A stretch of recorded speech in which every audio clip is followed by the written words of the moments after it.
Amen po? Amen. Acts chapter 17 verse 30. In the past, God overlooked such ignorance. But now, He commands all people everywhere to ang lambing.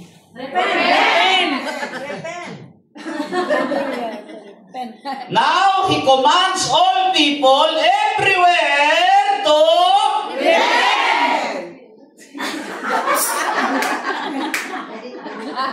Amen ba? Amen. Pakisabi sa katabi mo, katabi. Katabi. Kasama tayo doon. Kasama tayo. Repent. Itaglis. Magsisi.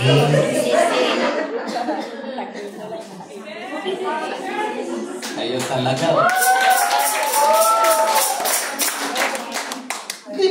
Before yun. In the past, God overlooked such ignorance. Kung ignorante sila, okay. Pero naturuan na sila ngayon, lalo na ngayon na LSS na ito, ilang Catholic Life in the Spirit seminar na ang napagdaanan ng iba ng lahat. Paulit-ulit. Not bad. It's good. It's good, dudes. Not bad. Paulit-ulit ka ng Catholic Life in the Spirit seminar. Pero paulit-ulit ka rin ng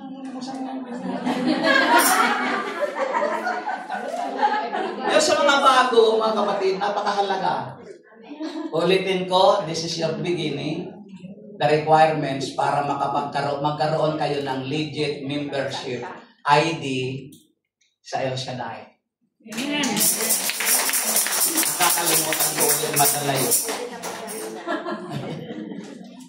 Mga kapatid sa Panginoon?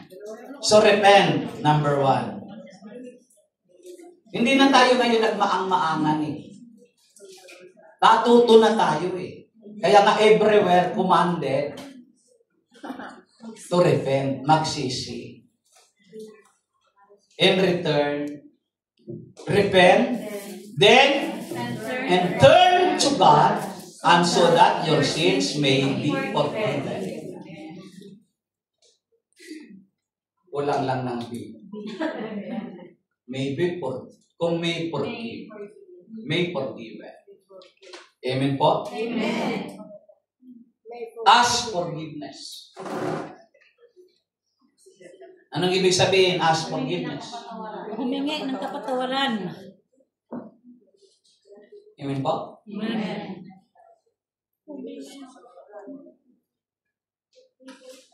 If we confess our sins, He is faithful and just and will forgive us our sins and purify us from all unrighteousness. Palakpakan natin ang Panginoon.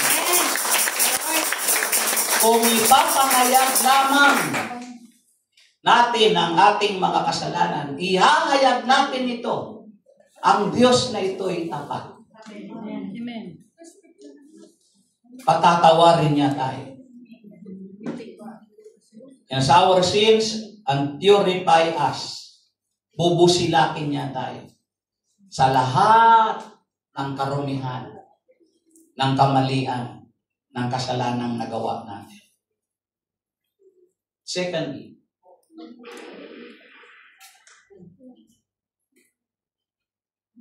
be willing to turn from your sins. Bibigyan ko po kayo ng sandali. To feel, to evaluate yourself. Not you to evaluate others. Focus on yourself. Handa ka ba? Talikuran ang kasalanan.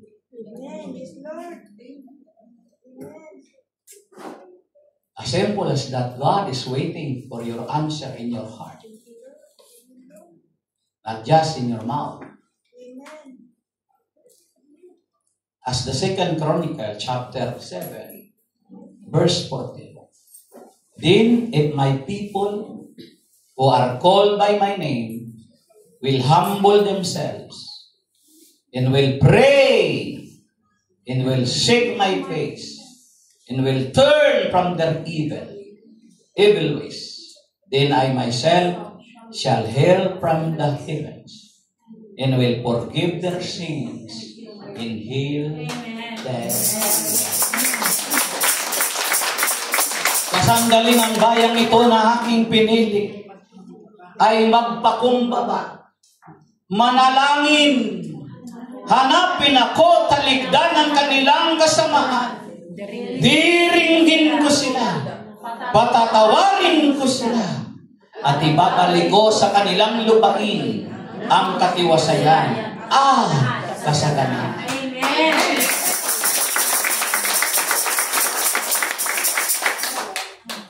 And thirdly, believe that Jesus Christ is our Lord. Amen. Savior died for our sins and rose again. Amen po? Amen.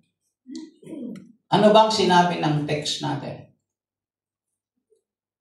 O tinignan yung cellphone niya. Anong text daw?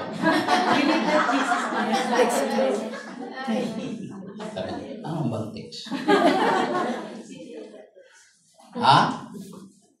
Next. Si Father pala sa next. Huwag kayong mawawala. Para mag-i-implement ako ng roles. Sa katapusan siguro ang price. Sa baptism, magpapa-raffle ako ng cellphone. Yung council, tulungan nyo ako. Sa mga gawain, ang cellphone na tumunog at makita nyo yung tumunog, kunin nyo. Yun ang ipapa-raffle ko sa baptism. Sabihin mo sa katabi mo, katabi. Disturbo kasi yan. Sa seminar.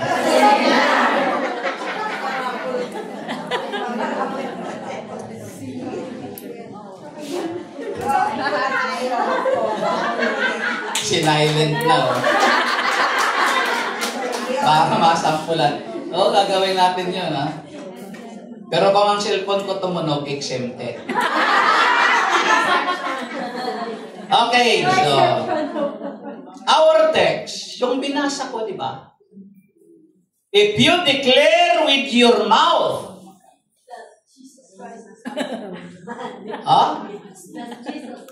Jesus is Lord, and believe in your heart that God raised Him from the dead, you will be saved. Kung ihahayag mo lang sa iyong mga labi, mula sa iyong puso, na si Jesus ay Diyos, at maniniwala tayo sa Kanya mula sa ating kalooban, na siya ay muling nabuhay, siya ay namatay at muling nabuhay, maliligtas ka. Maliligtas ka. Amen po? Amen. Sinong tumanggap kay Jesus? Sa pagtanggap mo kay Jesus, bago mo tanggapin, anong gagawin? Ano yung first step? Repent. Ano sa Tagalog? Magsisi. Magkumpisal.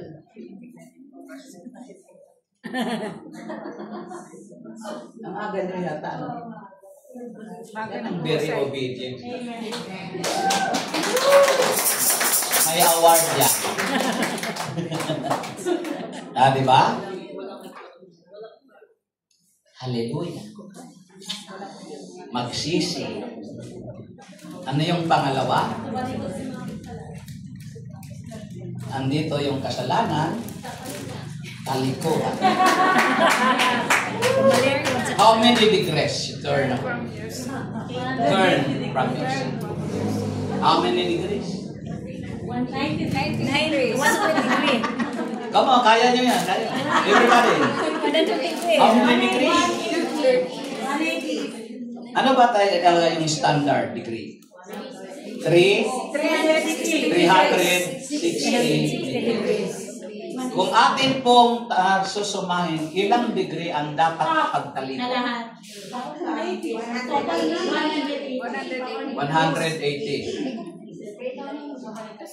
You want mo? 180.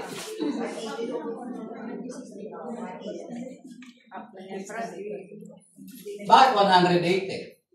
Why not 360? Kasi babalik sa dati. Babalik sa dati. Hinarap ko ulit. In military, there is no such 360. Ang hirap kaya umikot. 180 lang. Or 90.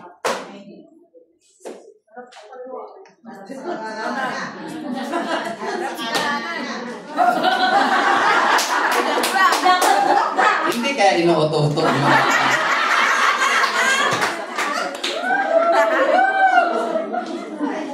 Carmen Francine, ibig sabihin, iwanan mo na. Wag mo nang babalik.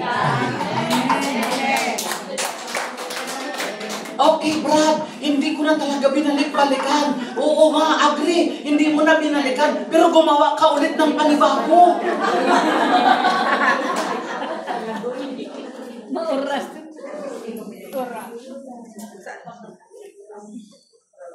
Amen? So, wag na nating balikan. Tanggapin natin si Lord. Believe that Jesus Christ is our Lord. Amen po? Amen. Now, after this, tanong ko po sa inyo, naintindihan niyo po ba yung process? Amen. Sino ang nasa kapahamakan? Taong nagkasala. So dahil ako tao, kayo, sumagot din kayo. Din. Dahil ako tao din, nagkasala ako, ako'y nasa kapahamakan. Nangangailangan ako ng magliligtas. At sino itong magliligtas sa akin? Tao din. Na Diyos na nagkatawan ng tao. At siya ay si Jesus. Ginawa na ba ito actually? Amen. Ni Jesus. Amen. Ginawa niya na ito Amen. nung siya ay ipinako, hindi nagpapako. Kasi kung nagpapako, siya kusak sa kuwan. Ipako yung ako. Pinako sa cross. Ipinako siya sa cross at siya ay namatay. At muling Nilibing muna, huwag kayong lalakal. At nang ibinaba sa cross, nilagay siya ni Jose doon saan? sa tomb. Doon sa